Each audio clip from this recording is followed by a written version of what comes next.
What's going on, y'all? Welcome back to the Benjy Buchanan show. And on today's episode, man, we about to get into my favorite segment, React with Benjy, and we about to react to some spooky, scary videos. Let's go. Us Caribbeans and Africans, growing up, they tell us not to eat at strangers' house. Not to eat at anybody's house, to be honest. That was so embedded in me that till this day, I will not eat at people's house. Not only is it because that not everybody is clean, but it's also because that you don't know what that person put in that food. Scary story time. So there was this guy, let's call him Leo. So Leo had this friend, and this was like his best friend. Let's call him Sam. And this is a real quick story time. Sam and Leo basically like grew up together. They were super close, like the bestest of friends. Sam had a younger sister. Let's call her Julia. Now, at this point of the story, Sam and Leo are about maybe 22, 23, and Julia was only a year younger than them. But growing up, Julia always had the biggest crush on Leo. And it was super obvious, like they both knew. But because that was Sam's little sister, like he respected that. He never looked at her that way. But that did not stop her from constantly shooting her shot. And so Leo already knew the rule not to eat at anybody's house, and so did Sam, and so did Julia.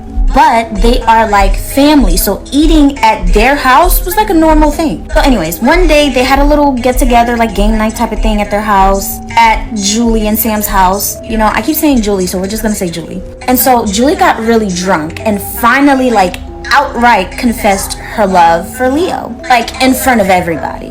And so Leo had to let her down very easily, and he was very gentle about it. He told her, hey, you've had a lot to drink. And she's like, I don't care. Drunk minds speak sober thoughts. I'm telling you the truth. So what's up? Like, and Leo's like, I'm sorry. You're my best friend's sister, and I really don't look at you that way. I'm sorry. I love you. I got love for you, but it's just not that way. And so Julie starts crying because now she's embarrassed. And she's still drunk, so she's like in tears. She's screaming, she's throwing things. And at this point, party's over, everybody's going home. And so Leo goes home, he apologizes to Sam, and Sam is like, you have nothing to apologize about. Like, she should have known by now that you didn't see her like that. And so the next day, he gets a phone call from Julie, and he was very hesitant about answering, but he answered anyway. He picks up the phone, and immediately, she is super apologetic. She's like, oh my God, I'm so sorry. I got drunk. I should have never acted that way. I want to make it up to you. Please come over the house. I'm cooking today. I will make you a plate, and I promise you this will never happen again. Like, I will never bring it up again. I respect your wishes and your decisions and your boundaries. Please, I'm so sorry. And so this is kind of like a weight lifted off his shoulder because he didn't want things to start being weird with him and his best friend and going over there because he would always go over there. And so before he left, his mom had cooked. And his mom is like, hey, eat before you leave. And he's like, no, I'm about to eat anyway. And his mom is like, no, I just made the food. Just eat. Please just eat. And so he ate a plate of his mom's food before he left. He didn't eat too much, but he ate some. And so he goes over.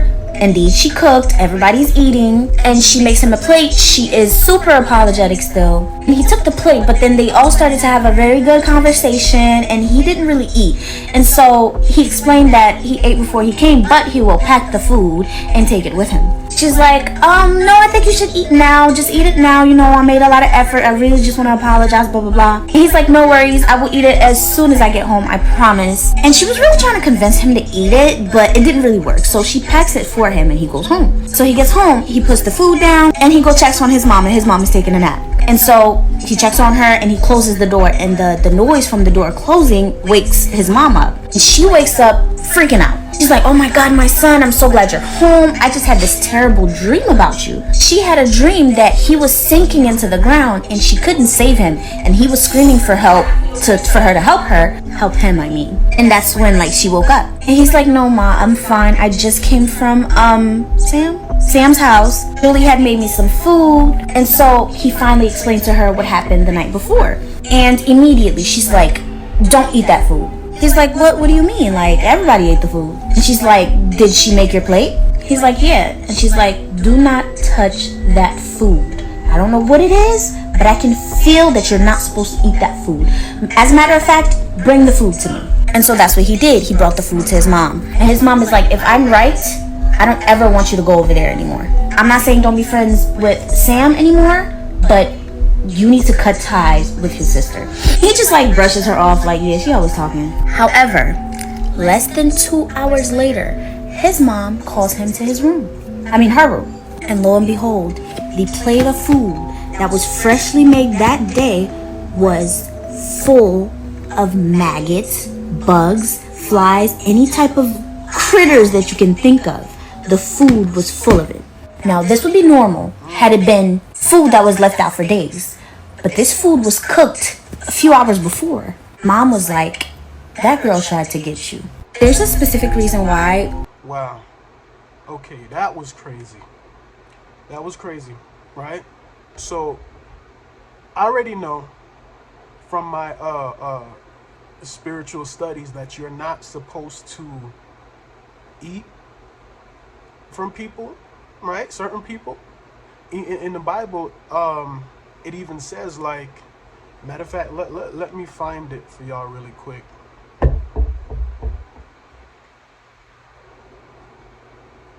So we're going to read to verse 3. Okay. So when you sit down to eat with a ruler, observe carefully what is before you and put a knife to your throat. If you are given to appetite, do not desire his delicacies, for they are deceptive food.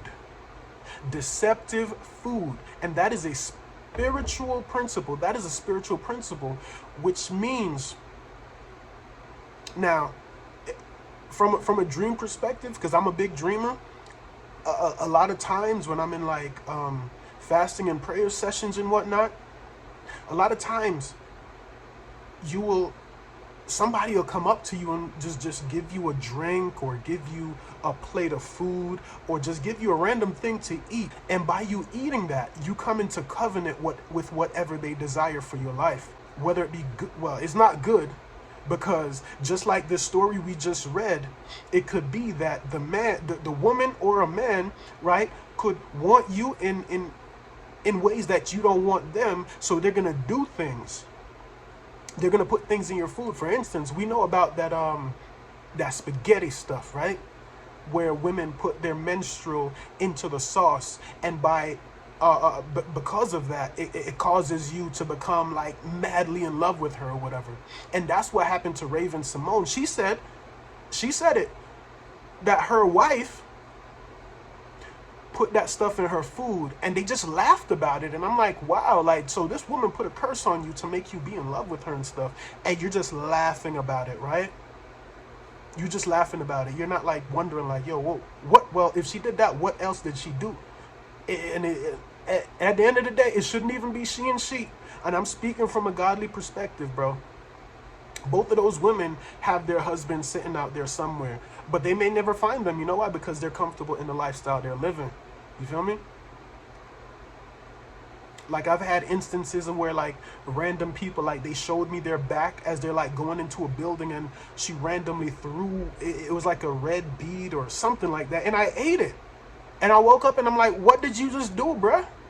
Like, cause you know better. Like, why are you out here eating, like, eating from random people you never met a day in your life? You feel me? But it's all spiritual warfare, bro. It's all spiritual. So you never eat and you never drink from certain people. If God leads you to say like, okay, you can eat from these people, that's fine. Like at my last job, bro, when people will offer me food, whether it's from the kitchen of my last job, I always said no.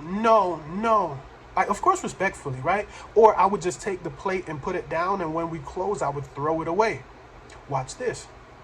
There was a specific African woman that would always come and ask me, hey, are you hungry? And I'm like, nah. And then she would still come with a plate of food. So I'm like, okay.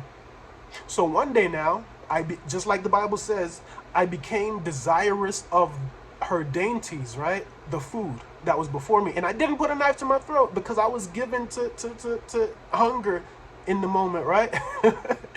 But anywho, what ended up happening was I ate that food, right? And from the day that I ate that food, I saw that lady in my dreams almost every other day trying to do some junk, right? And I was like, yo, like, this is strange. And the final dream I had with this lady, she sat on my lap, right? And then she leaned over to like the side table and got some Vaseline looking stuff, and she rubbed it right here on my forehead, right? And I kid you not, bruh, the following night or whatever, I had another dream to where I saw myself in a casket on the sidewalk out, like in the premises of my job. Like I was in a casket, right? But watch this. From my waist up, it was me. From my waist down, it was like a candlestick holder. So I had no legs or nothing like that. It was just like a candlestick holder. And I'm like looking at myself in the casket. I'm like, what in the world is this, bro? Right? Now watch this. Watch this, y'all. That very week, me and my family, we went out of town. Went to Dallas. And when I came, mind you, it was a crazy trip because of kids and spiritual stuff. But when we got back, bro, I went to work, and my supervisor, HR, called me in her office, and she said, hey, so, I'm like, what you mean by so, So she said, so, the company, you know, they decide they're going another way, and, you know, they decided to let people go, and I'm sorry, but, you know, you were one of them. And I'm like, what? Like, what do you mean I'm one of them? Like, that doesn't make any sense. Like, literally, they had hired somebody a few weeks before, right? And this person who had no experience in doing the job that I did, they kept them and got rid of me. And I was like, that doesn't make any sense. But then I realized, oh,